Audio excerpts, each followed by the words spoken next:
an article about 12 years ago in the Boston Globe, and the title of it was A Bridesmaid Lament. A Bridesmaid's Lament. And as you can maybe guess from the title, the article is about this lady's experience. She had a really good friend, a best friend, who was getting married.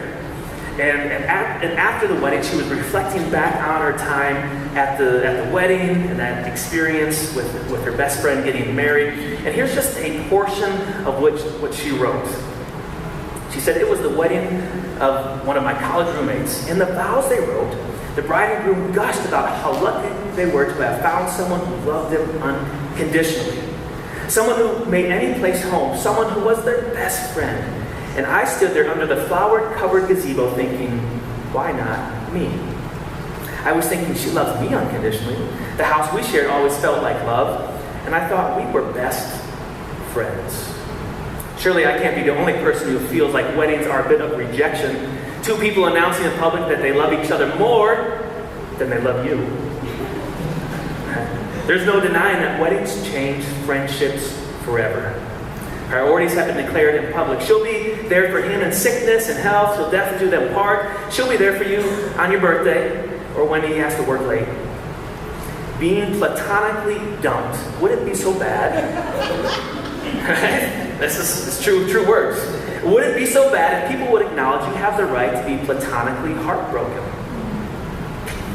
But it's just not part of our vocabulary. However much our society might pay lip service to friendship, the fact remains that the only love it considers important enough to merit a huge public celebration, is romantic love. I, for one, have made some truly grand platonic gestures. I once hopped a flight to comfort a friend through her first heartbreak. When another friend was stuck in bed with a broken femur, I read to her all of Harry Potter and the Chamber of Secrets, complete with the high-pitched Dobby voice. I've been the designated hand-holder at the courthouse for divorce proceedings, at the hospital for biopsy results, and at the synagogue for funerals. Isn't that worth celebrating? I think so. And I urge you to go out, buy some champagne, bake a cake, and throw a fancy anniversary party for your friends. Have your guests toast to a lifetime of Bridget Jones marathons. This was 12 years ago, remember? Bridget Jones marathons and road trips to Rentham. That's out of Massachusetts, somewhere, Boston Globe, all right? And renew your vows to be there for one another through thick and thin, even after you are all married. That's Carrie English from the Boston Globe, A Bridesmaid's Lament. And I think she's onto something. That the only kind of love that seems to matter in our culture is romantic love. It's the only kind of love that seems to matter. We're in the middle of a teaching series on friendship. We're calling it Friendship Famine. Friendship Famine. And I know I'm doing the teaching, but I have been learning right alongside you as we go. Last week in our micro-church, the conversation was very robust. People were sharing openly, honestly. We had a chance to talk about our own challenges that we're facing in friendship, some friendships that we've lost, or friendships that we had when we were a child, and now we've parted ways because we've moved, and so we walk through these things together. But in our hierarchy of relationships or priorities, like if you were to put up like what our priorities are as a culture and their importance in our lives, friendships are at the bottom. So right here, I put this little graphic together. We have all these priorities: children, parents, spouse, dog, recreation. And listen, I know some of you would put these in little different categories, right? Like some of you are going to have one thing at the top, or romantic relationship. Way down here at the bottom, a little bit, friendship. Think of all of our priorities and our time, what we're investing in. Where is friendship? And I would, this is not scientific, but my reasoning behind like this hierarchy, putting friendships at the bottom, is do you do much reading? Reading nonfiction books. And what kind of nonfiction books do we read? Especially nonfiction books like around relationships. Like we'll read books on like how to have a better marriage, or raising kids, or understanding women, or dating 101. Like we've got all these books. when was the last time you read a book that was specifically for being a better friend? I have a growing bookshelf. I'm a book collector. I wouldn't say I'm a book reader. Like my list of, like I keep getting books and my stack of books to read. I'm like, ooh, that sounds good. I'll get that book out. At current, so I have over 1,000 books on like 4 bookshelves. Most of them just collecting dust. But it makes me feel smart to have them all. Okay, I've got all these books and a range of topics, especially as a Bible teacher. You know, you got your theology books and your apologetics and counseling books and marriage books and history books and I have all the books. And I looked at my bookshelf this week. Not a single book devoted to friendship. Until we started doing this series. Now I got 2. One of them I've read, the other one I'll start this week. I'll let you know if they're any good. But like our energy, like our game, and we might read books that are like friendship adjacent kind of books. One of my favorite books is Crucial Conversations, like how to have tough conversations when stakes are high, and it's great for business and for dating. So I would say, oh yeah, that's for friendship. But that would be cheating, right? That's not a book specifically about friendship. So friendship, it's become a bottom rung kind of relationship. And yet, we have this deep desire for friendship. For close friendship, for intimate friendship, to be known and to walk with people through life. 2 weeks ago, you remember we talked about the U.S. Surgeon General just this year said it was a public health crisis. Loneliness was. And he said that the effects of loneliness on our mortality is the same as smoking 15 cigarettes per day. How loneliness impacts us. 15 cigarettes per day. Time spent with friends fell by 20 hours a month from 2000 to 2020. So in 20 years, we've lost 20 hours a month with friends. And that was before the pandemic. That was before the pandemic. So we have too low a view of friendship. And last week I tried to make the case that we need to return to a covenantal view of friendship, a spiritual friendship view. And we looked at the life of Jonathan and David in the Old Testament, and they had a covenant friendship. It was a lifelong commitment to one another. As a series, so what I'm trying to do with this series is lay this foundation, and I'm going to continue today of like we have made friendships just not a priority, and so I'm trying to provide some history, some context, like where we are currently with this, and the hopes that we can begin to invest in 2 to 4 spiritual friendships, people we can walk through life with, who will help us follow Jesus, hold us accountable, encourage us when we're down, maybe give us a kick in the pants when we need it. Like we need those types of friends. And if it's true that we need those friends, how do we come to see it as a bottom tier kind of relationship? How do we come to see it? It hasn't always been that way. In fact, for most of history, friendship was at the top of the hierarchy. It was at the top. That was the apex of relationship, was friendship. Benjamin Myers, he is an Australian theologian, and he has come up with several myths that we believe about friendship that keep us from fully embracing deep, committed friendships. And so I've taken his 5, I've condensed them down to 3, reworked them just a little bit. But let me give you the 3 myths, and then we're going to talk about them individually. But they're all kind of intertwined, so that's why I'm going to give them to you all together here. The first myth is the myth of romantic love. Not that it doesn't exist, but that it is all you need. The myth that romantic love is all you need. The second, close link to it, it's the myth of the ultimate significance of marriage in the nuclear family. Stick with me here. And the third myth is that any close, intimate relationship must have sexual undertones. Like every relationship has, somehow there's some sexual intent in that relationship if we get too close. And so these 3 myths, we're going to unpack them a little bit together. We're going to work through them. And at some point, you disagree with my analysis of culture and our work, it's okay. at the Hills Church, it is okay to disagree with the preacher. I am not speaking directly from God on this. Like, this is gospel truth. The gospel is Jesus. This is helping us with the gospel, hopefully. So, caveat as we go. But just to start with, on one of the myths in particular around marriage and nuclear family, I want to tread very lightly, because I believe that we should have strong marriages. If you are married, we should work at it.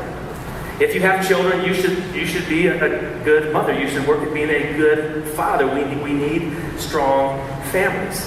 But in the church, in particular, in culture, I think to a degree as well, we have elevated marriage so that we have unconsciously and sometimes consciously made marriage and family the goal. Like, that is the thing. And anything less than marriage and family is like not quite God's best for you. You're not quite in God's will somehow. And if you're single, I guess that maybe you have felt this. Maybe in culture, maybe in the church, maybe it was someone's question, like just constant, hey, are you dating anybody? Hey, when are you getting married? When are you popping the question? Or maybe, so they just, and maybe that is something you're pursuing, and so it's a decent question, but you have felt like this, marriage is elevated, family's elevated, everything else is second tier. And I think we could, if we had a panel conversation, sometimes we do that on Sundays. We gather in a circle, we have people on the stage, we ask them questions, and I would guess that if we had a panel of single adults up here, they would all have a story to tell about what it's been like in the church as a single person. Maybe they have felt left out, not included at times, and we acknowledge that. And I just want to say, like, as a church, we believe that marriage is not required for you to be all that God has required you to be. Amen. To live a full godly life does not require a significant other. Now, that may be part of God's plan for you. We clap. All right, I'll take that. We can participate a little bit. All right. We're coming up on our 6th anniversary as a church, and I have never done a teaching series that's had marriage in the title, specifically because half our church isn't married. I'm like, why would we do that? Now, I hope what we say applies to marriage, and it helps strengthen marriages, but also helps strengthen our lives when we're single, and as single, or if that's how we spend our life. So the result of the myth of romantic love and marriage as like the thing is that it has gobbled up friendship love. It has destroyed, it has reduced friendship love to a weak shadow of its former brilliance. It has reduced friendship love. And so we live in this romantic story. Like, if I just find Mrs. Right, if I just find Mr. Right, they will complete me. Right? They will be all I need in life. And so we live in this story, and we think single people are just waiting to drink from a silver cup of romantic love that alone gives life meaning. That's how the story goes. And then we can only speak of extravagant love within the confines of a romantic relation or within marriage. If the love we're talking about gets too extravagant, we don't know what to do with that, and so we put it right into a romantic relationship. And in fact, since marriage has been the realm of sex, any talk of intimacy is usually sexualized. And so a polite way of asking someone, about their relationship with someone, when we say, are you guys intimate? What's someone trying to say? Well, are you having sex? Because intimacy and sex now are intertwined. That's how we think about close relationships. Wesley Hill, in his book Spiritual Friendship, which is one of the books that I've now read on friendship. Good job, Matthew. Here's what he says. He says, considering contemporary Western secular and religious communities, one is tempted to say that friendship's number one enemy, at least over the past half century or so, is the elevated importance we have attached to spousal, parental, and extended family bonds. That's strong words.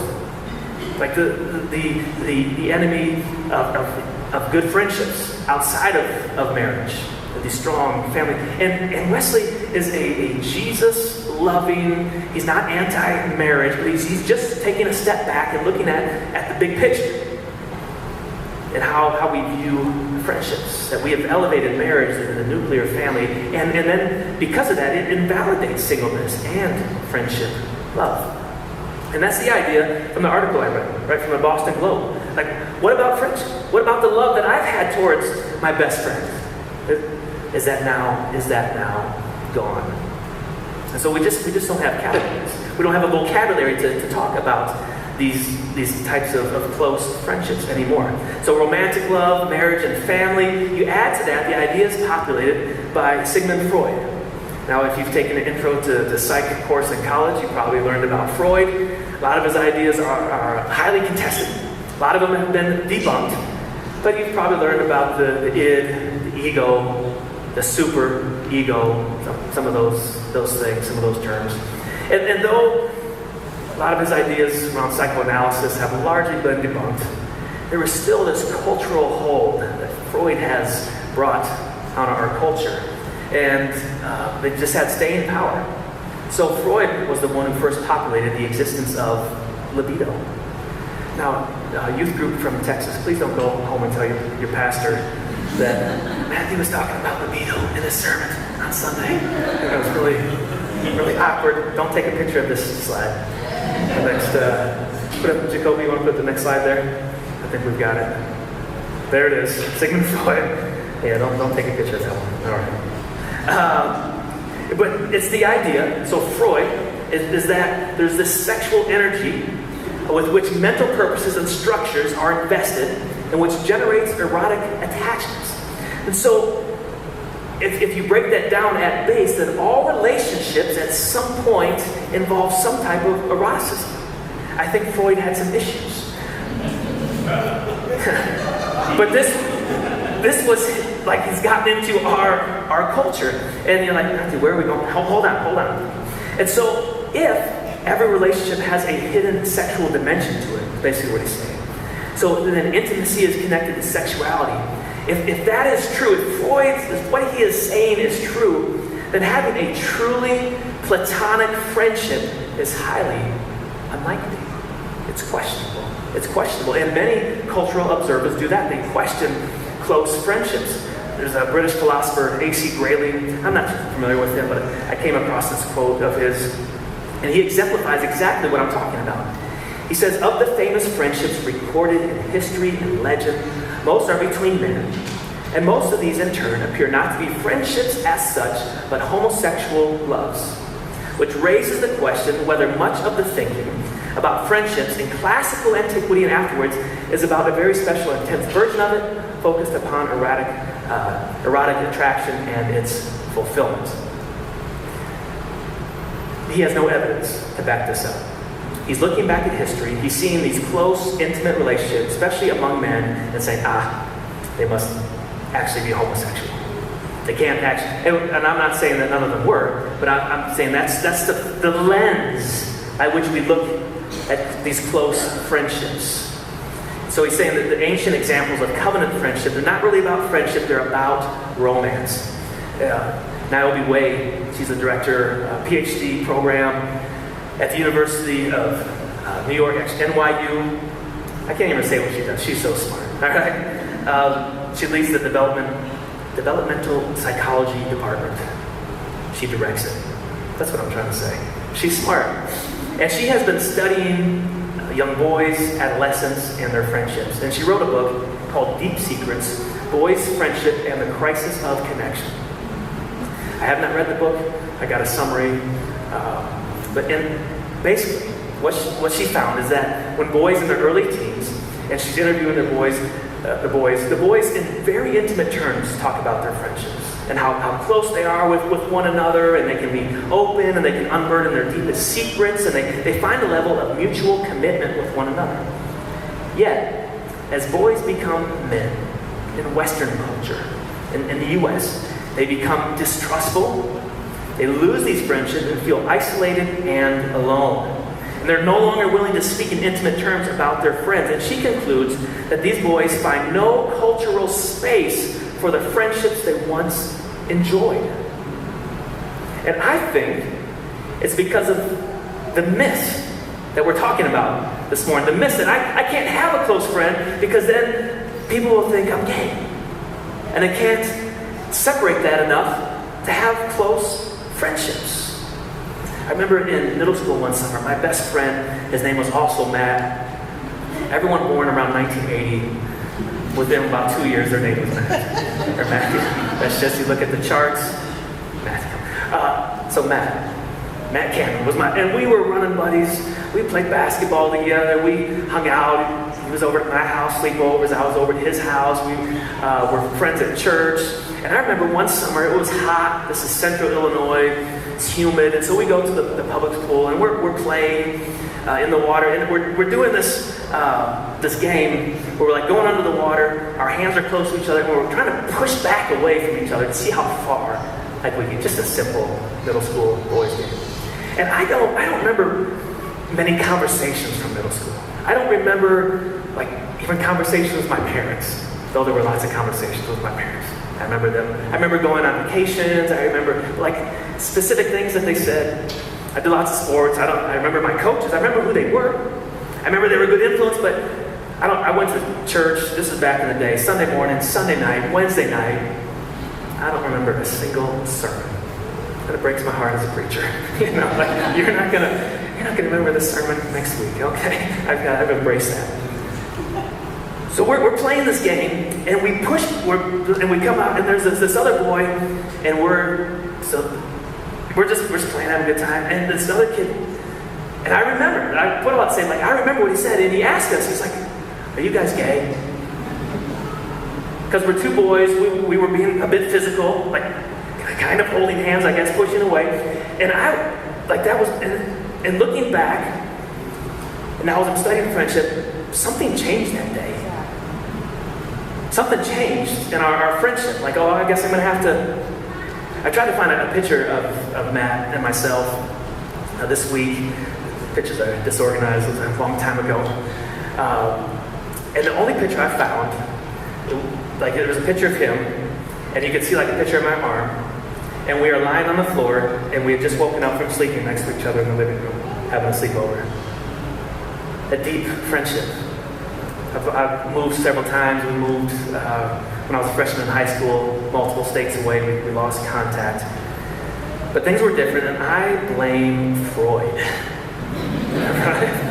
Intimacy has been sexualized. It's made us paranoid about having close friendships with the same sex or even the opposite sex of someone who is not our spouse or isn't a potential spouse. And guys, especially in the Western culture, we have a hard time expressing ourselves even in friendships because of these myths. In other cultures, it's not uncommon for friends, male friends, female friends, to walk down the street holding hands. They're just friends. There are arms around one another. You go to another country, some countries in Africa, some in Asia, and they're just friends. They're just better at being friends. So, but having these close friends, it seems foreign to us, and I think it's because of these various myths. The myth of the romantic love is all you need, the ultimate significance of marriage and a nuclear family, and the myth that any close relationship is based on sexual intent and desire. It is no wonder that we have such a low view of friendship. It is no wonder that we have a hard time having close friends. And yet, we need close friends. We weren't meant to go through life alone. We were meant to walk through life with one another, to have I'm not saying you have to have 20 close friends like this, but just 2 to 4. 2 to 4 people who you can invest in, who are investing in your life, who are helping us follow Jesus together. And so let me just, in our remaining time, give 3 ideas to help us push back against these myths. So these are 3 ideas. And next week, we're going to start getting more practical. How do we begin to develop these friendships a bit more? And before I get into that, final idea. I did reach out to the school this week. I said, "Hey, can we get some air conditioning in?" And they're like, "It's on." I'm like, "No, it's not." So I will send another email and see if we can't get some sweat. And I don't think it's the anointing today. All right, a few ideas on how we can help You feel it as well though? Okay. I'm going to start bringing my rag. Idea number 1. Marriages are healthier when our spouse is not our only friend. Amen. Marriages are healthier when our spouse is not our only friend. Marriage in the ancient world was not viewed as it is today. In fact, like romance, friendship wasn't even part of marriage. Now I think they had it wrong. Okay? Like they weren't having it right, but it was contractual, it was about alliances and family, it was about survival. And so it was a low view of marriage, honestly. And over time that has grown into a place, as we talked about, to this myth that now, and it has supplemented friendship. So friendship is here, and now they've switched. And I think, why can't we have a high view of both? Why can't we have a high view of both? So as believers, our spouse, I think, should be one of our spiritual friends, but they shouldn't be our only spiritual friend. In fact, if your spouse is your only spiritual friend, like that's not healthy. Like there's no one person who can meet all your needs. There is no one person who can provide the support when you're having a bad day. No one person who can pick you up. There's no one person who can keep you accountable in life. Like we need other people. Otherwise we get into codependency and it just begins to crush our spouse. If we expect them to complete us, they just can't do it. We need other spiritual friendship to help us walk through life. A second idea to help us push back against these myths is that spiritual friendship should be considered a top-level relationship and a priority. So just in our own view of friendship, like how we're thinking about our friends, our time, our priorities, we talk about, when we get married, you commit to love one another unconditionally and to be there. You have this commitment and love, and we should have that in marriage. But why can't we have that in a few of our friendships as well? Why can't we have that same type of unconditional love towards one another? 2 weeks ago, we looked at John 15, where Jesus is talking with his disciples. And he says, I no longer call you servants, I call you friends. We talked about how we have this friendship with God now. But in that passage, in John 15:13, and we didn't spend too much time on it, I just want to look back at it today. And you're like, Matthew, why are you just now getting to the Bible? Yeah, I know what you're thinking. I'm trying to provide a framework, a groundwork from which we can move forward here into friendship and understanding our cultural moment. And I do think John 15:13, that whole chapter is good, but John 15:13 says, greater love is no one than this, to lay one's life down for one's friend. To lay down one's life for one's friend. So we read this verse, we talked about it a little bit, but this type of love, within the confines of friendship, no less, is a commitment. We're laying down our lives for one another. And so I was thinking about this verse this week, and something that new came to me, and you can take it or leave it. But this greatest love, Jesus didn't talk about it in the context of marriage here. He's talking about it in friendship. Like where can we experience this greater love? Within friendship. In friendship, there is a love that's available to us as others are laying down their lives for us. As we're laying down our lives for a love that you can't be greater than. You might have a similar love in a marriage, but it can't be great. Jesus is the one who said it, not me. Greater love has no one than this, to lay down one's life for one's friends. This doesn't diminish love within marriage, but it certainly elevates the potential for love within friendship. Potential for love within friendships, and we think of romantic relationships as the end all of relationships, but in marriage, like I can't and haven't been everything Elora needs. So, for example, like there are some things like if I say, like a friend can say, but I can't say to her. So I'll just give you one example, and then I'm moving on real quick. real quick. It wouldn't be healthy in our relationship if I was trying to encourage Elora in the sphere of fitness. Okay? It wouldn't be healthy for me as she's having a bit of dessert to say, Are you sure you want to eat that? Like that's not something I would ever say. But maybe she has some friends and they're working together and then she's invited them into that space. But like, marriage, husbands, wives, we can't be everything. And we shouldn't try to be. All right, third and final idea to help us push back against these myths. And if the worship team, if you want to come and rescue me, as we prepare, we're going to move to communion, turn our focus to Jesus for a moment and what he's done for us. Third idea is that spiritual friendship should be intentionally cultivated instead of an accidental blessing. Intentionally cultivated instead of an accidental blessing. Any relationship that we're working on, that we have in our life worth having, is going to take intentionality. It's going to take time. It's going to take commitment. It's going to take sacrifice. We did a survey. I put out a survey and invited responses when we started this series. Just some questions about friendship and what's most challenging about friendships. And one of the questions was exactly that. What do you find most challenging about friendship? And Madison, who's not here today, she's out of town at a wedding, losing a friend. She responded in the survey, and you're like, wait, I thought it was an anonymous survey. She put her name in, she gave me permission, and that's how I know these were her words, her response. So the question, like, what makes friendship so challenging? She said time and proximity. And time was, of all the responses we had, there were many responses, but time was the number one response for what makes friendship so challenging as adults. Time, and she says, between mothering two little girls, school, work, and all things foster care, the demands make it difficult to make time. When I lived in a small town, proximity was forced. You'd see people at church, see them at school, you'd see them at the grocery store, at the gym. It made more natural to do life with people, In Denver, you choose your school, your church, your barbershop, your gym, and they may not overlap. It's harder to do life with friends. I'm just running errands, running into people. So, like, the city life isn't easy with friends.